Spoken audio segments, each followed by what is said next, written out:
And we're back. Welcome to the show. I'm Yanni Rude. And I'm just Terrell. You ever been out somewhere and overheard two people having crazy conversations? Well, we are those people, and we've been having these conversations since college.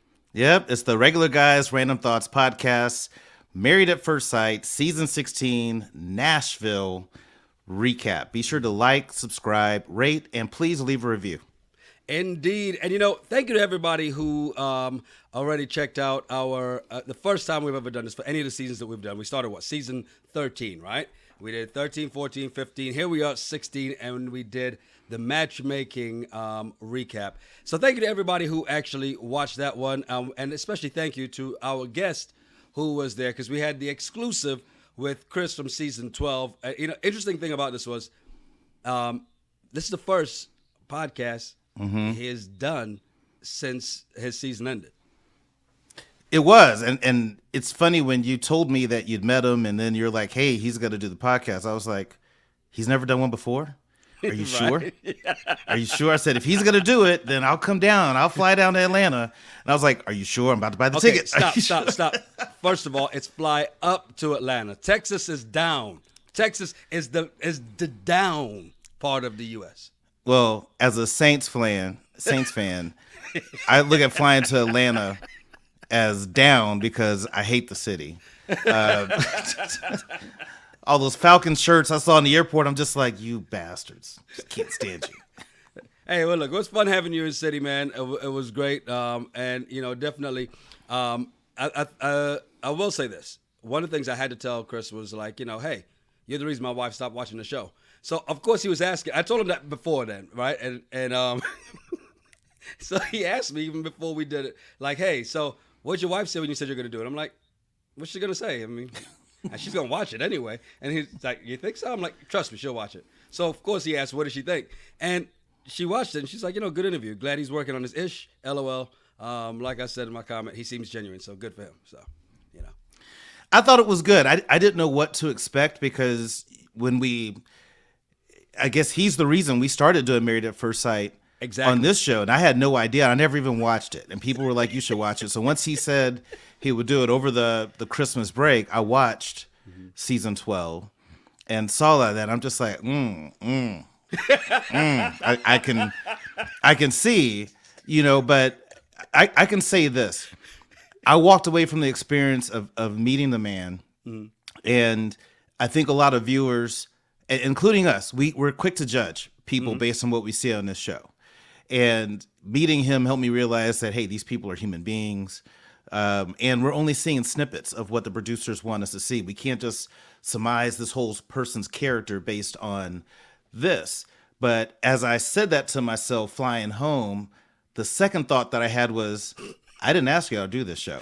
So you come on here and get the smoke, because if you go on the show, we're going to talk about you. So I'm like, Yo, it's funny you should say that, because everybody asked you to watch and wanted us to do recaps of season 12. We did one better, brought them on, and there's some folks who are still mad about it. So, I tell you what, if you haven't watched it yet, after this, not now, but after this, go watch our matchmaking recap and, like, comment, and make sure if you're not already subscribe, because we are ready to get these 23 episodes underway.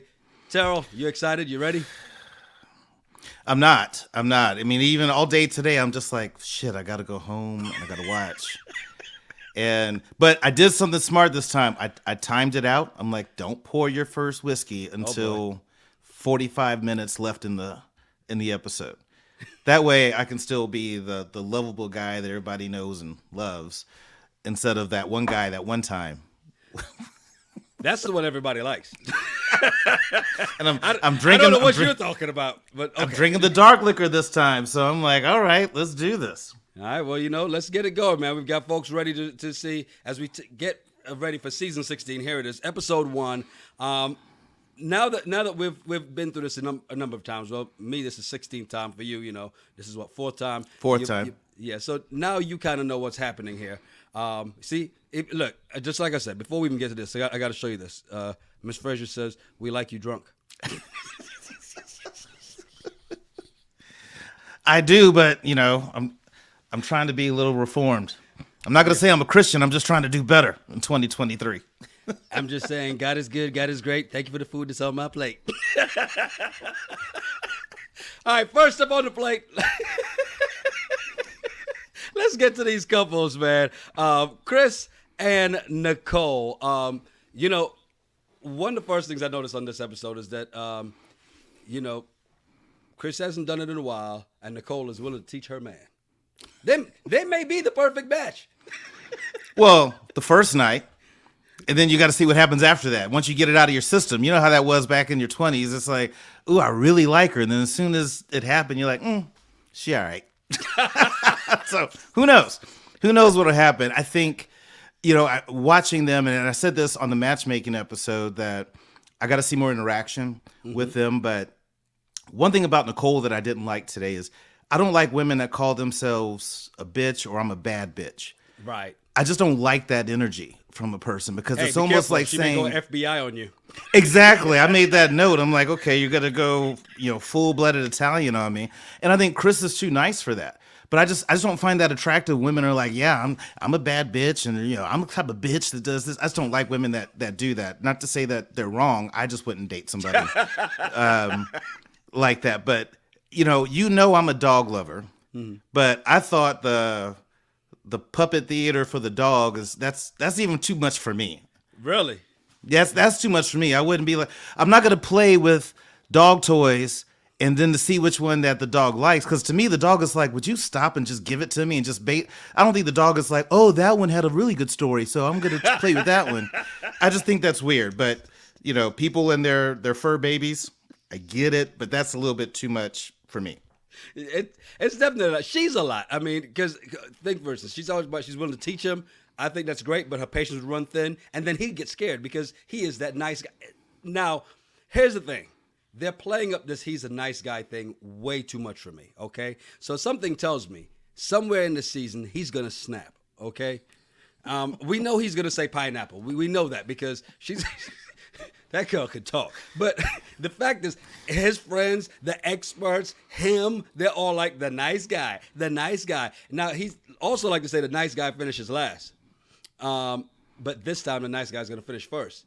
Yeah, it's been a year. You're definitely going to finish first. Well, let's just... True. Took you a second. True. Took me a second. I was just like, I see what you did there. So here's my theory on nice guys finish last. I don't believe it unless they are nice guys who are successful. Nice guys with money can finish last. Yeah. Broke nice guys, you can be nice all you want. She's not going to give you the time of day. Most of the time. There's that, there is that exception to the rule, but odds are no. But I think if his friend is telling him he's too nice and he knows that he's too nice, that's a problem. Now, I'm wondering, will the dogs get along?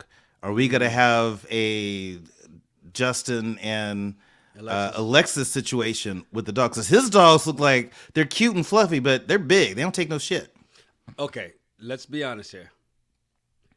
There's certain people who know how to take care of dogs and how to introduce dogs properly. And then there's Justin and Alexis.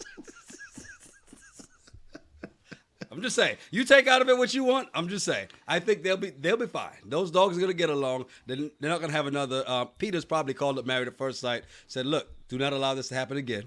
So it won't happen. I don't know. I still don't. I'm still doubling down on it's not gonna work. I think her alpha female energy is gonna be a bit too much for him and that nice guy persona that he has.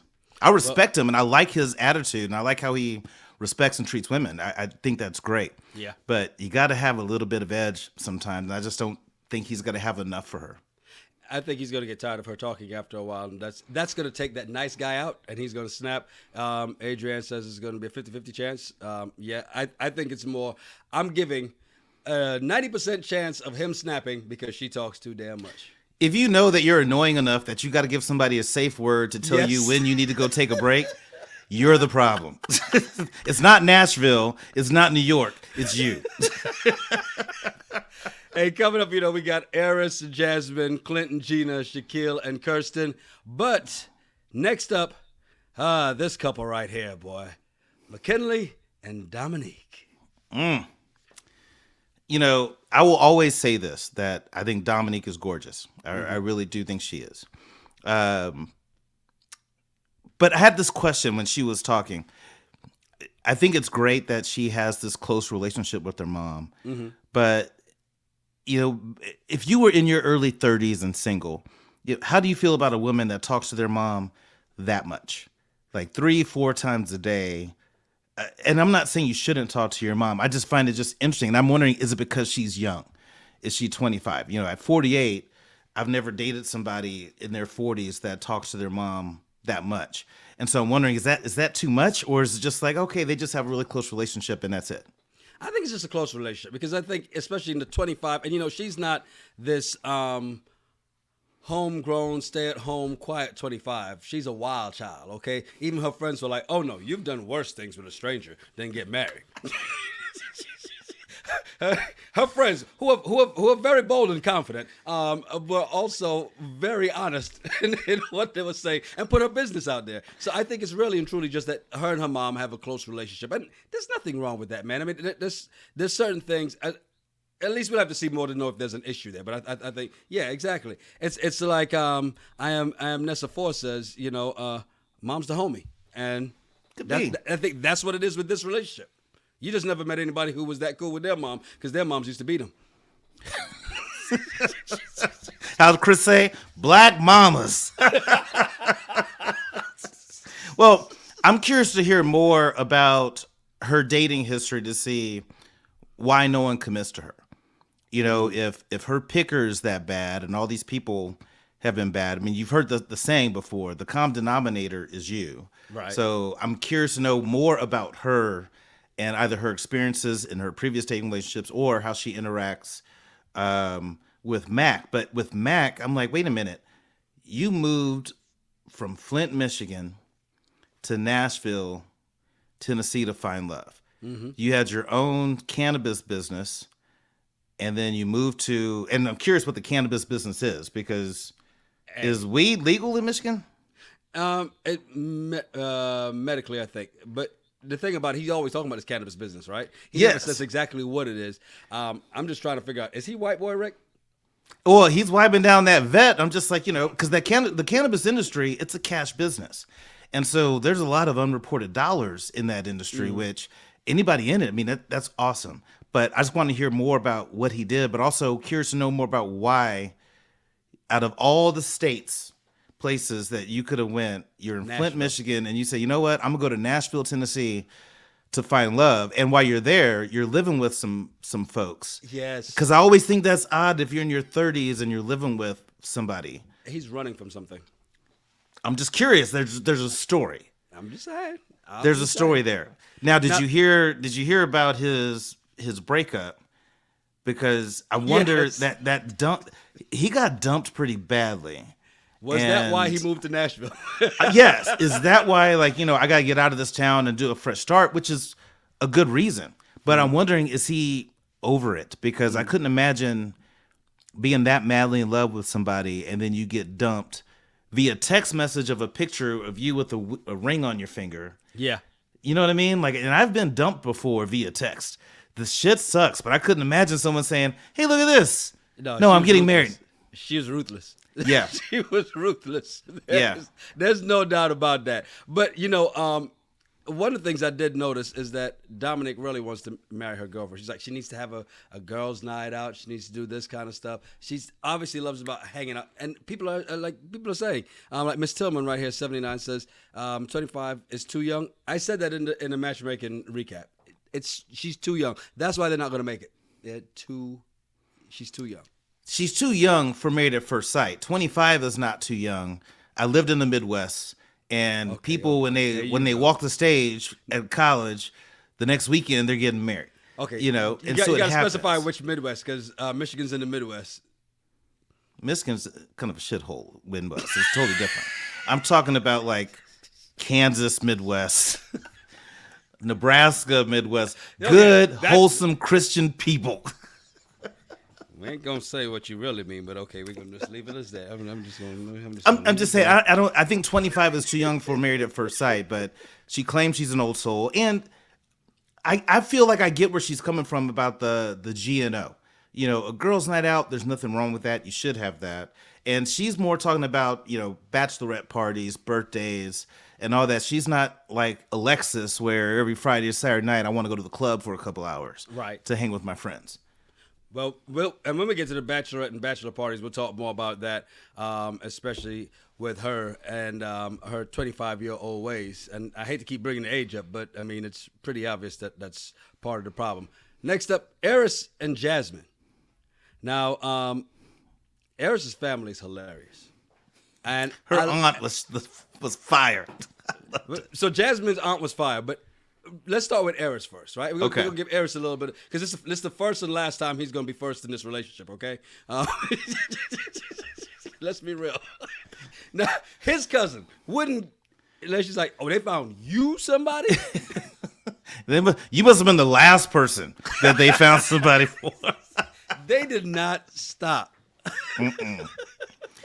They were on it on him, and I like that his cousin kept it real. She's like, you have no experience with real relationships.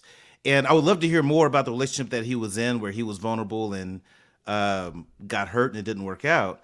But I love that his cousin had no chill. But I really think that Airris is a fixer-upper. And so if that's what Jasmine wants, is someone that she's got to mold like Play-Doh, great. Yeah, and that's why it could work. And I've kind of seen this where, okay, this could work, because if he's really out of that, I just really hate when he went into more detail and said, if he's out of his player phase. But I hate when he goes, well, so I got hurt, so I shut my feelings off. I'm like, okay, that's a cop-out. And don't say that. Just say, you're just like, you know what?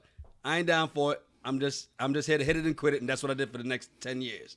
It's okay. Say it. Don't talk about, I shut my feelings off, and now I'm finally ready. I'm sorry. I don't buy it. Well, I mean, come on, man. We've been there. I've been there, to where your feelings get hurt, and so you're kind of emotionally have that brick wall up, and so you're in for the fun part of dating, but not the actual relationship part. So I don't want to dismiss his feelings, because I've felt that before. I totally get it, but I'm still not sold that he's right. But then also with Jasmine, though, she even said that she can be stubborn and not make time for a relationship. So I'm wondering, is that the pageant life? Like, when you're going through that, you're really busy. But she's had these long-term relationships, 4 or 5 years, and all these different ones. I feel like there's more to that story, but her aunt's energy was amazing. She's like, all these losers that you mess with, yes. F them. And I'm just like, God, how do you pick so many bad people and not say it's your fault that you picked badly? I'm keeping this locked. I'm not saying. I would love to hear people in the comments. Just help me understand. It's okay to say, hey, I've made some bad choices in my dating life, and I've dated some bad dudes. And in some cases, those bad dudes, the result was I wound up having a kid, or whatever the case may be. But it's okay to say I picked bad. Mm-hmm. I don't know. I just feel like don't blame all these dudes for being bad. Like, okay, maybe you picked bad dudes. To be fair, she did not blame the dudes. I will say the aunt just kept it real with her and said, you all these other guys, they were bad. Hopefully what they picked for you is better. And I think that's a good enough, acknowledgement that, her choices were bad before. Now it's out of her hands. It's in somebody else's, and hopefully it will work better for her. I don't see a lot of people in the comments really saying that it's gonna make it, but as you see, C. Graham here says F-boy vibes. Again, I'm just saying. I mean, he did just smash 2 weeks ago before. Technically, he wasn't engaged, so what's the problem? But what's the problem? I don't think there's anything wrong with that. We can talk more about that when we get to the guys. We can talk more about that. Who's the next couple? I'm sorry. Clint and Gina. Mr. Sail Around the World and Miss Fly Around the World. Okay, so you've heard what I've said about Clint and Gina, that I'm not sure they're going to be the right match, mainly because Clint is just so involved in so many things and very adventurous. And not to say that Gina's not. I just don't know if they're going to be the right fit. But when she said that guys are intimidated because, she owns a business, I need help understanding that. Like, I would be intimidated if you had a franchise of 20 salons in Nashville. Maybe I might be intimidated by that. But like, my barber owns his barbershop. Doesn't intimidate me whatsoever. I'm just like, good for you. But I mean, I just don't see how you own rising prices do, though. Hey, he's worth every penny I pay him every Saturday. He's a part of my budget. He's that good. But I just find that weird that, how many guys are intimidated because somebody owns a salon? And then what kind of men are you dating? Because that makes me think that Clint is somebody who, I don't think he's going to be intimidated by that at all. And he's doing so many things that, hey, great, you own a salon. And what else do you do? Right. And that could be a difference for her. I don't know. I need to see more about them. But I just thought that was an interesting comment that she made. I'm interested to see, because of course, one of the previews they're showing is them having a conversation, her walking off on him, and I think at least I think it was her, right? Yeah. So the thing I want to see with them is that interaction, and any interaction with the initial interaction, real conversation, because when she realizes that he's not intimidated by her or impressed by what she has, right? That's going to be interesting to see. And when he finds out that she's really not going to jump out on the sailboat, and when she walks down the aisle, he realizes she's not all that natural, then what's going to happen? So I'm interested to see their interaction when it happens. Agree 100%, because how do I say this without everybody hating me in the comments? You can't just say it. Not many men are impressed by that. Like, that's not a thing that, like, I met a girl and she owns a salon. She's fire. I've never felt that way. I met someone that really likes me, or she treats me a certain way, or she makes me feel this. I could care less about what you do for a living or for income, unless I'm thirsty and I need someone to take care of me. That's different. And I've known dudes who like want a girl that has benefits and things so she can take care of him. But a dude who has his shit together, he's not impressed by the fact that you own a salon. He's like, hey, that's awesome. Yeah. Great. And he's going to move on. So kudos to her, though. I'm not knocking her accomplishments, and she's about to get her brick and mortar building. Yeah. I think that's great. But I'm wondering if Clint's adventurous side and all the things he's into, honestly, if Gina can keep up with him. Yeah, indeed. And, like Miss Phaedra was saying, he's Mitch 2.0, and even Dolores is right here talking another Mitch. Just because he said he wants a natural woman does not make him Mitch. Okay, let's just nip this in the bud right now. Okay, because y'all cannot act like you did not see this woman get on there with the fillers in her lips. That's not natural. He didn't say he wanted to smell funky like Mitch wanted. Mitch wanted granola. I think Clint wants someone that he's attracted to, but wants someone that can be a natural beauty. Mm-hmm. But then also, the difference between Clint and Mitch is that Clint is not this environmentalist that's annoying and it's just going to be a pain in the ass to everybody. Mitch with the boat. Mitch with the boat. Look, thank you, Celery. I don't think he's a grouchy Mitch at all. Exactly. I don't think so either. If Mitch had a boat, though, it'd be dirty as food. It'd be the grossest boat. Fish would move out the way. Get the out of the way. And you're right. Definitely much richer than Mitch. Because here's the thing. If I remember correctly, when they first introduced him in the matchmaking special, right? Didn't he say he did well for himself and he's got money, he's saved up, he's financially well off to do? Now, when they asked if you met somebody who makes more money than you, he's like, I have no problem being a house husband. Yeah, he's got savings. He's just like, yeah, okay, whatever. It's interesting, though, that he said that, and then she said she wouldn't mind having a house husband as well. Because we've seen this before. I think that was season 11.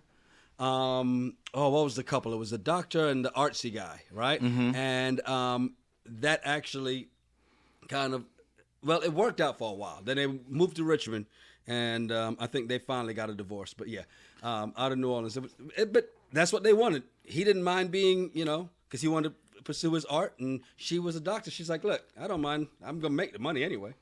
Okay, but let's all be honest with ourselves. I don't know anybody that has a sailboat that's broke. There's that too. To have a boat to actually professionally race boats around the world, not just in Nashville in a lake. He does this professionally. You don't have boats in your garage. Like, you're just driving like a canoe, putting a boat on top of your car to go race. You got to have some money. So, I think that Clint is in good shape. He's got a paddle board. Amelia and Bennett. That's it. Thank you, Miss Frazier. It was Amelia and Bennett. Yeah. And they were great together just in the way they were. Now, you want to talk about somebody who was natural that Mitch would have liked, because I don't think she even shaved her armpits. So Mitch would have loved her. You don't like a little hair under the arms, dog? So as we move on to Shaquille and Kirsten. I'm not even playing with you today. I'm not playing with you today. I'm sorry. That's the dark liquor. I don't know if you know, but Kirsten has a master's and a bachelor's. I heard that too, and I was just like, I already said that one. And I'm like, maybe the producers are telling them to say it like this. But you're totally saying it backwards. Just say, I have my bachelor's degree in this. I also have my master's degree in this. Don't do it the other way around, because to me, when you do that, and this is just my bias, it doesn't make you sound as smart as you're trying to portray yourself to be. That's all I'm saying. There's something about Kirsten's speech cadence and pattern. I can't put my finger on it, and I'm not trying to imply anything anywhere. It's something about it that just throws me off. And that's all I have to say about it. But it's just something.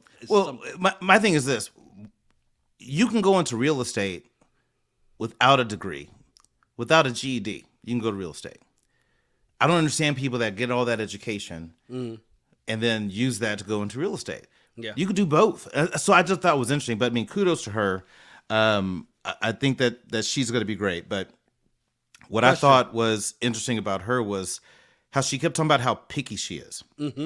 And to me, that's a huge red flag. She wants someone as educated and good looking as she is. I think for anybody to say that out loud, I want somebody as educated and good looking as I am because of this. That's a red flag about you when you say that to anybody. I just find that crazy. And she doesn't like dudes who are bald. Yo, what is up with these experts? This is like Gillen Merler. What is up with these experts? Somebody says they don't like bald men. You know what? We found the perfect husband for you, and he's bald. But you said you like a beard, so we got him that. Opposites attract. What's up, Miss Yes. Miss Frazier starting Yes, some stuff Miss Frazier. Already. Stop it. Stop it, Miss Frazier. He does. He does. Look, I will say this, though. You made a point about this, that they always put these couples and these individuals on these in these workout situations, and you can tell the people don't use that equipment. And when they put her on that elliptical, I was like, "Oh yeah, that's her first time on the elliptical." Well, here's the thing. I get why they're doing it, but for me, when I watch the show, if you work out regularly, awesome. But don't let me be able to look at you and tell this is not your norm. No, this is not your 7 a.m. routine every day of the week. She's in shape now. Big Booty Judy's in shape now. She's just she just doesn't work out on the elliptical. Maybe, but I just feel like that's a bit much. But when Shaq started talking about the accident that he was in, I thought that was very enlightening about him and what he probably had overcome, because I couldn't imagine going through something like that with your family and your siblings. That had been tough. So kudos to him. And since he couldn't play sports, he went into focus on his education. I think that's great. But, still, the fact that they have a lot of ambition, which is what Pastor Cal or Pastor Troy, as I will call him throughout the rest of the season, Pastor Troy. But as Pastor Troy says, they both are ambitious. They both have that drive. Maybe that could be enough, but I still feel like she's not going to be attracted to him. Did you notice that when Shaq sat down with his friends, they had nothing to say when he said that he was getting married? That to me was almost like a red flag, right? They're just like, he's like, I'm getting married. And then notice all the guys just went straight to it. The women were like, here's the build-up, here's the story, and then this. And then the guys are just like when we go shopping, get in there, get it, let's get the hell out. And so I'm getting married. They're like, I was thinking of The Color Purple when Suge got married. I's married now. And he's just like, whatever. Get up. Look, I will say this too, though. When we got to, you get down to them a little later on and get preparing to walk down the aisle. I thought it was pretty shitty that Kirsten's dad wasn't there to walk her down the aisle because he didn't want to take a COVID test. Is that more important than walking your baby girl down the aisle? So I made a note, and we talked about this before we started recording, is that most of these couples come from broken families, either single moms or something. I thought it was very interesting for Kirsten, because I'm thinking that she's the PK, right? No, that's Jasmine. That's Jasmine is the PK. Okay, so with Kirsten, if your dad just didn't want to get a COVID test, that's the reason. That's crazy. Like, I mean, it's not like you have to take the shot. Right. It's not like you had to get vaccinated. Hey, you didn't Pops, want to get over. tested. You You can go to this CVS Exactly. and just be, I'm good. I'm going to walk my daughter down the aisle, then I'm going to bounce. There's more to that story, I think. It's definitely a lot more to the story, but I just thought it's still pretty shitty. It's your daughter's walking down the aisle. Whether you agree or disagree, you got to be there, man. You got to be there. Now, at least. Go ahead. No, I'll say at least. I'm agreeing with you. At least be there just for that. That's it. I will say, they kind of, in the preview for next week, they screwed it up. Because I was like, so is he going to get the lip? Is he going to get the cheek? And then they gave it away that he's getting the cheek. Which we kind of knew, that she's not attracted to him. And it's like, let's see, Celery says she thinks Kirsten wants a football player look, right? Of course. We kind of thought about that. Could be.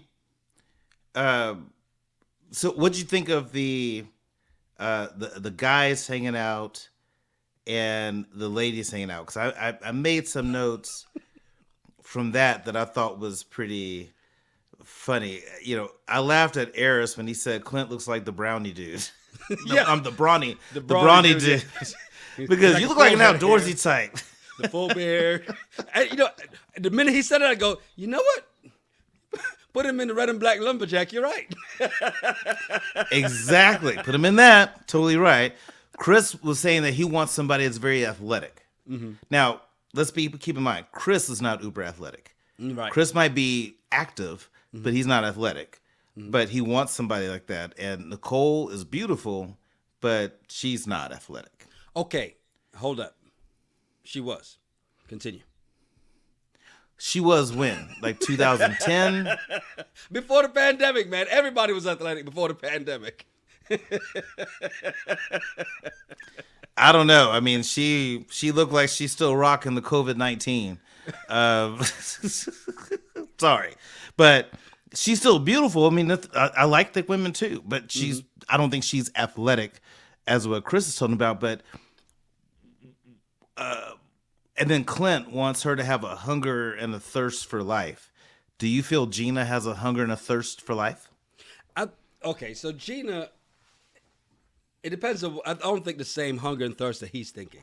Because she does, though. She's spontaneous, and she's definitely heavy into her work. She'd never been in a serious relationship till her last one, a long-term one. But then she's also spontaneous, loves to travel, loves to do all these things. And I get why they say, oh, well, these two can possibly work. And maybe they can, okay? So who knows? But I think Clint, what he's looking for in that natural side is not what he's going to find in Gina. Well, I can't wait to watch Clint because Clint's going to be the wild one this season. He comes across as a sleeper, but I think he's going to be the wild one. Remember that question he asked? Are y'all ready for just one vagina? for the rest of your life. Airris said, I'm going to master this. Look, Airris, it's like golf. You'll never master it. You'll always be off a few strokes. Ayo! Hey, by the way, Ashleen has a message for you here saying that Nicole is athletic enough. You're being extra. Well, I think it's what we call being athletic enough. Being athletic enough for Ashlyn compared to being athletic enough for Chris are two different things. Mm-hmm. I'm not saying she's not athletic enough for me. I'm saying, is she athletic enough for Chris? That's a great question. I will say, I love the nickname they gave to Chris, which was 40-year-old virgin. I thought that was amazing. And then, of course, you see the bachelorette party, and Nicole's like, yep, it's been 3 years. I'm ready. It's on. Well, I mean, I've not gone 3 years without having sex. So, yes, I'm sure it's going to be on a poppin'. And I've said this every time we've talked about this show. All of them should have sex the first night. Should consummate the first night. You've been dating all these dudes, having these bad relationships with people who never put a ring on it. Mm-hmm. You got this person who put a ring on it sight unseen. That's the one you should at least sleep with. Well, you know what? And that should be the case for Domynique, who's done worse things to the strangers her friends have put out there on TV. Maybe she has. Maybe she hasn't. And now, think about Nicole out there licking the stripper's abs. Nicole's ready. More power to her. But what I liked about Nicole, that she agrees that 25 is too young for this process. But did you also catch that Nicole said that she wants someone that can keep her in check?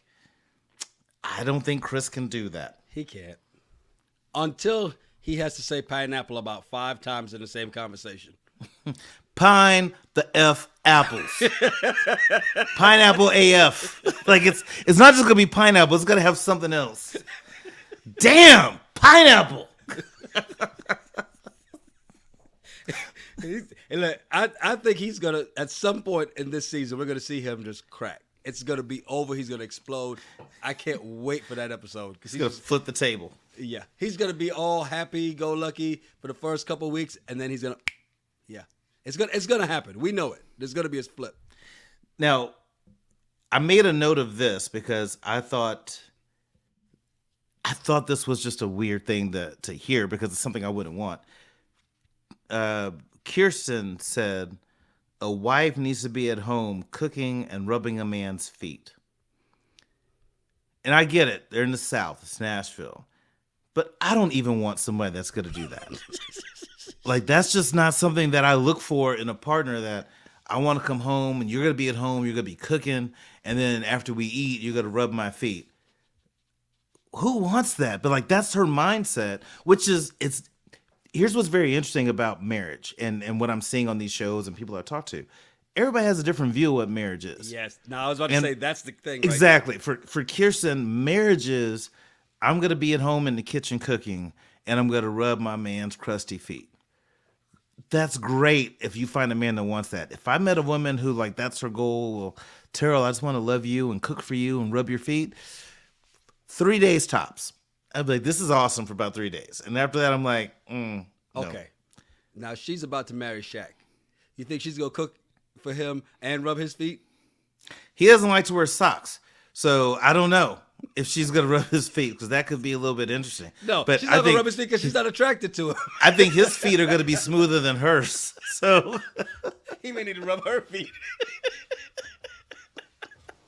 But, so here's the thing, though, because important thing which you said is different people have different perspectives and perceptions of what marriage is until they get married, right? We knew people who got married and were like, cut everybody off because they're like, well, that's what it's supposed to be, just me and my spouse. Well, that's just not how life works. You can't just cut everybody else off. And when I say cut everybody else off, I mean friends, organizations, everything. You can't do that, right? Which is what Kirsten is kind of, it's funny, sound almost the same. And what Domynique is saying is on the complete opposite side of the spectrum is, I need a girls' night out. There's nothing better than a girls' night out. Me and the girls, we got to go out. And now we know why he should never let her go on a girls' night out, because you see what she does when she's out with the girls. She's got strippers taking shots out of her pocket. It's Bachelorette party. Bachelorette party. I give her a pass. Bachelorette party on camera on national TV. You're gonna be a little bit more wild. I get it, but I do like Lucy.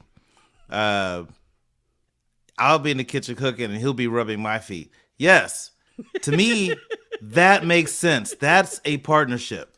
That's not, I couldn't imagine saying I'm married and my wife is at home cooking, and after we eat, she's gonna rub my feet before I go. It's not what I want. Not knocking if that's what Kirsten wants, and maybe that's what Shaq wants. I don't know. Interesting thing about this too. One thing that also came out of the bachelorette party, Gina had never seen a male stripper before. Do you believe her? I mean, I don't know her, so I can't say that she has seen a male stripper. Mm-hmm. Now, the fact that she said the higher the hair, the closer to God, maybe she's very religious and has not ventured out into strip clubs. But I've known people who've owned salons. They've seen and done some things. So I don't know. Maybe she's pure and hasn't seen a stripper. But so at 35, at Nashville, at the Bachelorette party city. Well, you got to think about bullshit. No, because I mean, you're not a big strip club person. I'm not a big strip club person. It's not one of those things that's on the top of the list. And if that's not who's in her friend group, then I believe her, though. I believe her. It's just not her thing. Maybe, and strip clubs are not my thing, so I get it. I don't get excited about that. Now, I did make a note that I thought the strippers they had for the guys were busted. I'm like, this is Married at First Sight. Y'all couldn't have spent another $20 to get some people better looking than that? It's Nashville. It doesn't matter. There's beautiful women in Nashville. There's black queens, there's white queens, there's Latina queens in Nashville. There's all types of people in Nashville. You're telling me that was the best that you can produce? Maybe they're not beautiful strippers. There's no Magic City in Nashville, is what you're saying. Wait, hold on. They're in Tennessee. The Purple Church in Memphis. For those that don't know about the Purple Church, there's a strip club in Memphis that's called the Purple Church because it used to be a church that was converted into a strip club. When I lived in Memphis for a year, I didn't go there because I'm not religious, but I felt like I'm going to go straight to hell if I go to that place. But there are other places they could have imported some better looking girls. Those girls, I was just like, man. Celery agrees with you. Yeah, I was just like, I'm not a big stripper fan, but at least you could have done something. This is a TV show. Y'all have money. Yeah. You don't need my ones. You could have did better than this.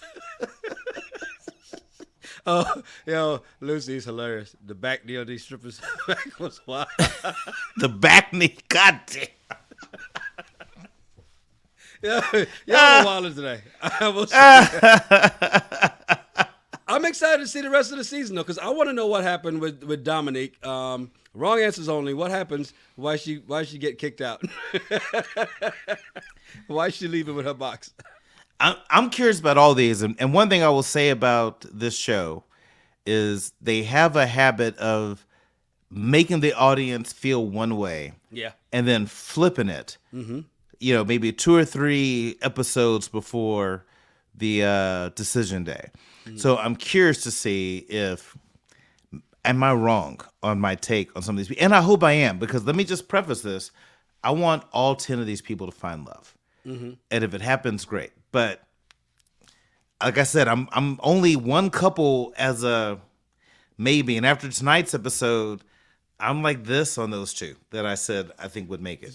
Yeah, it's really weird because as they reveal a little bit more, you go, wait a minute, because I think I said Airris Jasmine would probably make it, and Clint Gina, and I'm really like, it may be an 0 for 5, right? But at the same time, I think, and it's really weird because they talk about some of the teasers leading up into the show, because a couple of things that showed up, just talking about the season, was saying that one of the spouses makes a play or a comment to somebody else's spouse, so this. Or some sort of thing this way. So it's going to be some sort of animosity, some kind of drama that's coming up real soon. Now, they're making us think Domynique is part of it. And maybe. Because they're also saying, you see them saying, oh, you lied to us. What did they lie about? It really seems, I don't know. I'm interested to see what's going to happen. I am too. I mean, I'm dead set on my picks that I've made so far. But the one that I want to know more about is Domynique, because for her to be 25, want to go this process, she seems very mature. She's a beautiful woman. Out of all of them, I think that's my favorite. If I had to say. Oh, you just froze. That's probably because you called her beautiful woman way too many times. More to that. And I'm just curious to see what it is. You went out too. So, but we both went out. I was just like, I'm going to keep talking and just see what happens. But I'm curious to see what's going to happen with Domynique and Mac. And I want to hear more about Mac's backstory, because I feel like there's more to this. I just left Flint, Michigan to move to Nashville, Tennessee, of all places, to find love. I'm like, I call bullshit. Well, we'll be right back here next week, 10:15 Eastern, 9:15 Central, right after the episode for episode 2 recap, as we get through Married at First Sight, season 16, Nashville, with all the beautiful queens, the black queens, the white queens, the Italian queens, the mixed queens. And if you haven't seen it already, go check out the matchmaking recap. It's on the page on YouTube. If you're listening, wherever you listen to podcasts, we do have that up there too. So check it out there, and tell us what you think. We had this exclusive interview with Chris from season 12, first interview he's done since his season's over. So check it out. A lot of people have given him a hard time, but a lot of people have seen some of the growth. So we're not going to tell you how to feel. We'll tell you listen and feel the way you feel. Feel the way you feel. And again, don't judge these people solely based on what you're seeing on this show. Give people more credit than that. Because imagine if a camera followed you around for just 24 hours. Would you want the world to determine who you are and your character is based on that 24-hour period or your whole life? Hey, I don't want anybody to follow me around for 24 minutes. It'd be boring 24 minutes. Announcement tomorrow, so check the feed. There'll be an announcement tomorrow. Yep. I think I've got him, ladies. I've got Daryl. It's on. He drugged me while I was in Atlanta. He slipped me a Mickey. Not even in your wildest dreams, homie. Hey, I'm Yanni Rude. And I'm Just Terrell. Make sure you follow us at Yanni Rude, at Just Terrell, and at RGRTPod. Yeah, be sure to send us some of your random thoughts, some of the bullshit you find on the internet. We'll talk about it on the regular show. It's the Regular Guys Random Thoughts podcast. Cheers. Cheers. Are you sure that's the one that's not Spike? Finish it. No, this was full.